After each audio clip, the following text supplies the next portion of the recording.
Fi'n mynd i edrych ar rannu llythrennau eto, ac o'r gwersi blaenorol, rydych yn gwybod wrth rannu pwerau o'r un llythyren, mae angen tynnu'r pwerau. Okay. So enghraifft, a pwer 8 rannu gan a pwer 3. Chi'n cymryd a pwer 8 a chi wedyn yn tynnu'r pwer o 3, a mae hwnna 8 tynnu 3 yn neud 5.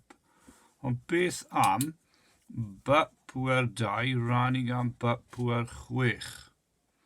So os fi'n cymryd yr esiampl yma, fi'n mynd i gael b pwer 2, cos 2 yw'r pwer gyntaf, tynnu ffwrdd y 6 o'r ail un. Sy'n mynd i roi b pwer, 2 tynnu 6, mae hwnna'n rhoi negatif 4. Okay. Ond mae yna ffordd arall o ysgrifennu y cwestiwn, sy'n edrych fel hyn. B pwer 2 rannu gan b pwer 6. So os fi'n sgwennu b pwer 2 mas yn llawn, a wedyn b pwer 6 allan yn llawn, mae'n mynd i edrych fel hyn. Fel pob ffracsiwn, ni'n gallu symleiddio fe. Sawl b sy'n mewn b1, sawl b sy'n mewn b1, sawl b sy'n mewn b1, sawl b sy'n mewn b1. So sylwch, beth sy'n rôl dy fi nawr? 1 lluosi 1 ar y top, so 1 lluosi 1 yw 1, b lluosi b lluosi b lluosi b yw b pwer 4. Sef, mae hwnna'n meddwl bod y ddau ateb yma union yr un peth. So mae b pwer negatif 4 yn gallu cael ei ysgrifennu heb y pwer negatif fel 1 dros b pwer 4. Okay. Gyda'r ail un, mae hwn bach yn hir wyntog fan hyn.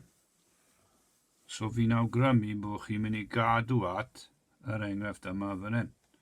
So pam ydw i wedi sgwennu'r un gwestiwn nawr? So os fi'n edrych b pwer 2 rannu gan b pwer 8, cymerwch y b pwer 2, mae angen rannu, so fi'n tynnu'r pwerau, a wedyn 8 yw'r ail rif. So mae hwnna'n mynd i roi 2 tynnu'r 8, sef minus 6.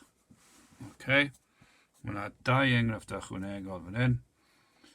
Newch y ffordd cyflym t pwer 5, a fi angen rannu gan t pwer 8, so felly gan bod y llythrennau'r un peth, fi'n tynnu, sy'n rhoi ateb i fi o 5 tynnu 8 yw negatif 3, so mae'r ateb yn t pwer negatif 3. A wedyn yr un yma, mae gen i'r un llythyren, fi eisiau rannu'r llythrennau, so fi angen tynnu'r pwerau, so mae hwn yn mynd i fod yn t pwer negatif 1.